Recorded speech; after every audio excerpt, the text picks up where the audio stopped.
Hey, BookTube, Sean here, and I'm coming to you with a Readathon TBR. That's right, you all know I suck at Readathon, so I don't do them very often, but this is one that I just couldn't resist. I kept trying, kept going, no, I suck at Readathons, why am I thinking about doing this? But I just couldn't resist it. This is the one Readathon to rule them all. This is created by Ashley at Don't Have a Degree in Reading. And it is co-hosted by, and I'm reading this off of Ashley's announcement video, which I will link in the description. Her co-hosts are James Chatham, Bex Books, Chris Bookish Cauldron, Allie Evans, Read and Find Out, and That Bookish Gamer. So a lot of co-hosts for this readathon. And it's just 2 weeks, April 29th to May 14th, of reading fantasy. And you all know how much I love fantasy. It's one of my top genres. It's part of my niche. So I kept going, no, I can't even complete a month-long readathon. I bombed Tome Topple. I bombed Middle Grade March. Why am I thinking about doing a 2-week readathon? But I realized that a couple of the challenges I could do with books that I kind of already had in progress. So, not to mention, I'm also at a convention the middle weekend of this readathon too. And so I'm not going to get anything read that weekend either because I'm going to be freaking exhausted. But here we go. Here's what the challenges are, and here's what I'm going to try and read for them, because I'm a glutton for punishment. Okay, challenge 1 is read a fantasy book written by a person of color or a POC author. And for that, and actually for the next challenge 2, challenge number 2 is read a fantasy book with a POC main character. For both of those challenges, I am going to read Kojiki by Keith Yatsuhashi. And this is about a young girl, or young woman, I should say, 18 years old, whose uncle leaves her a mysterious note saying, "Go to Japan in my place, find the gate, my camera will show you the way." And so she's looking for these gates that I don't even know. I'm trying to describe something I haven't read. But along the way, she meets this spirit, and there's gods involved, and there's dragons involved. I've actually read the first couple chapters, and there's 2 dragon attacks within the first 4 or 5 chapters. So, yeah, this seems like it's going to be really good. Sorry, I didn't describe that better. I actually read in one of my past book hauls or weekend books videos. I'm not sure which one. I'm sorry. I read the description of it. So if you've been watching my channel, you've seen me haul this book. But anyway, so that's challenge 1 and 2. Challenge 3 is a fantasy book under 300 pages. And for this, I am going to read Taste of Marrow by Sarah Gailey. This is the sequel to River of Teeth, which is essentially about hippos. It's River of Teeth was about like hippo ranchers. It followed this premise of this thing that almost happened in America, where they were going to bring hippos over into the country as an alternative meat source for humans. They never ended up doing it, but this world imagines a world where that did happen. So this is the second novel, and yeah, so that is what I'm doing for fantasy book under 300 pages. Challenge number 4, I'm not doing. Challenge number 4 is a fantasy book. Read a fantasy book that's 1,000 or more pages, and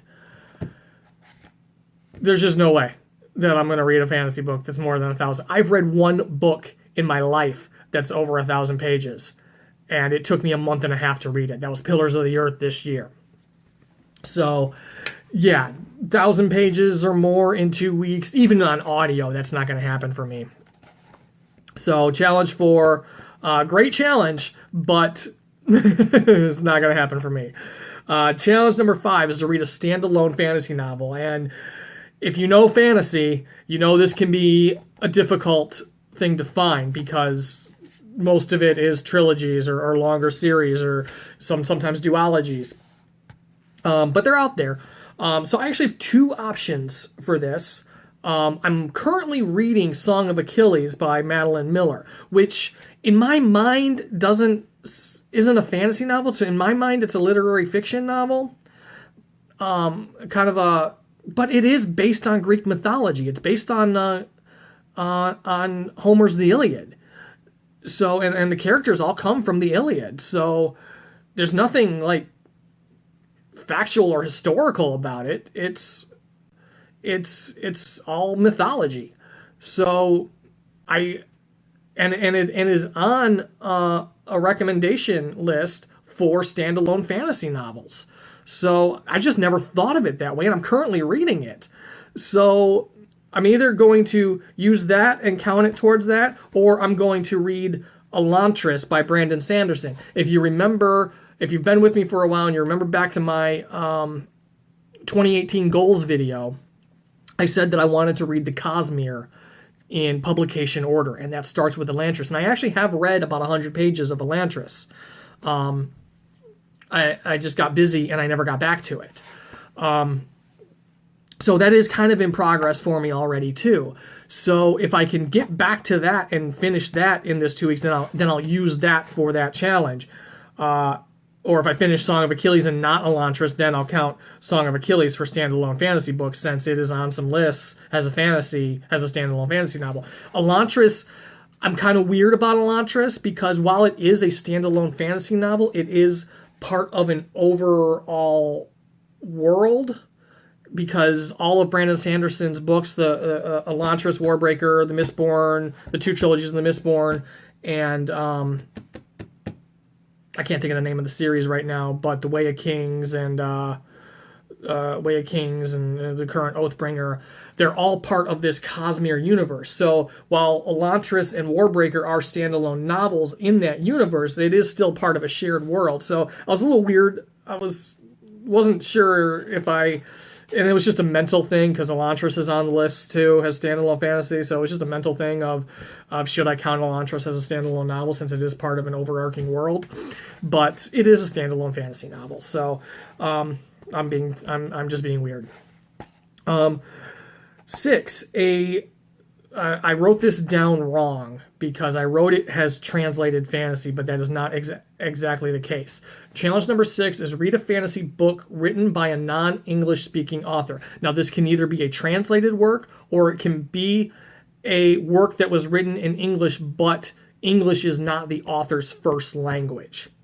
I don't know what an example of that would be off the top of my head, but that is part. I guess people have brought up. I've seen people bring up Ken Liu for this, where Chinese is his first language, but he writes in English. So the Dandelion Dynasty would count for this. That's not what I'm reading, but what I am going to read is called, and I'm going to pull this up so that I got the translators.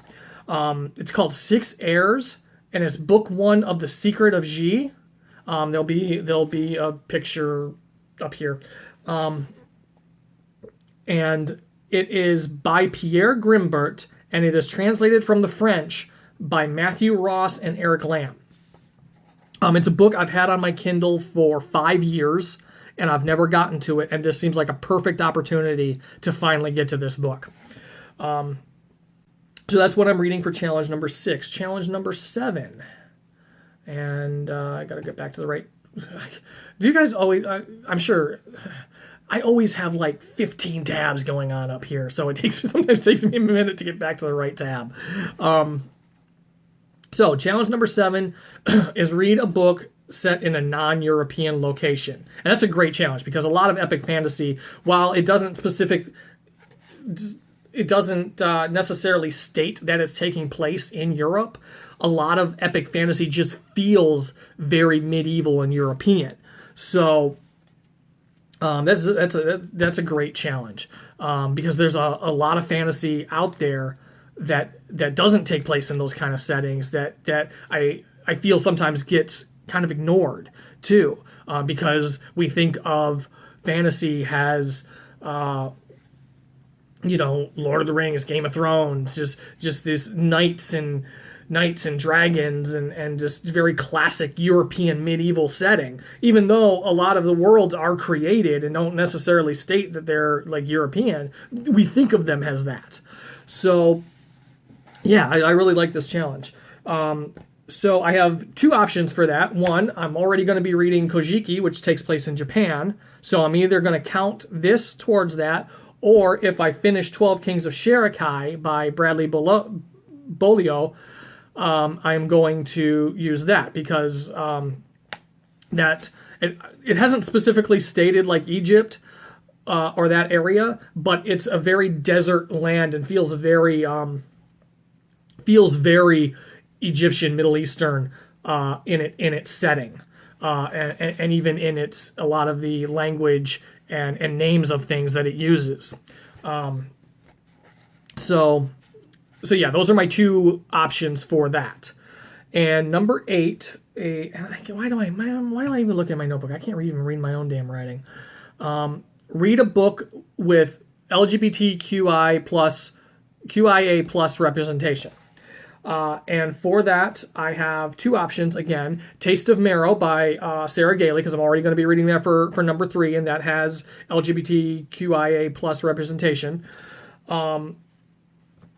And the other one I have as an option, because I would love to get to it, especially since I've heard Becky at Beck's Books and James Chatham raving about it lately, is Luck in the Shadows by Lynn Flewelling, and that is, I had it up, where is it? Book 1 of the Night Runner series.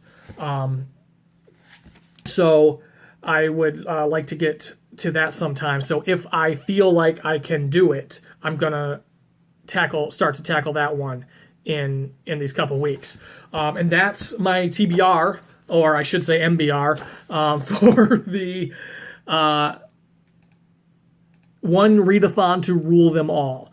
I think this is going to be a great readathon. I love the idea of 2 weeks of reading nothing but fantasy. I'm still not going to be reading nothing but fantasy because on Sunday I'm starting a book read. Yeah, we're going to be reading a book. It's a book read, but a buddy read of In the Valley of the Sun by Andy Davison, which is a horror novel.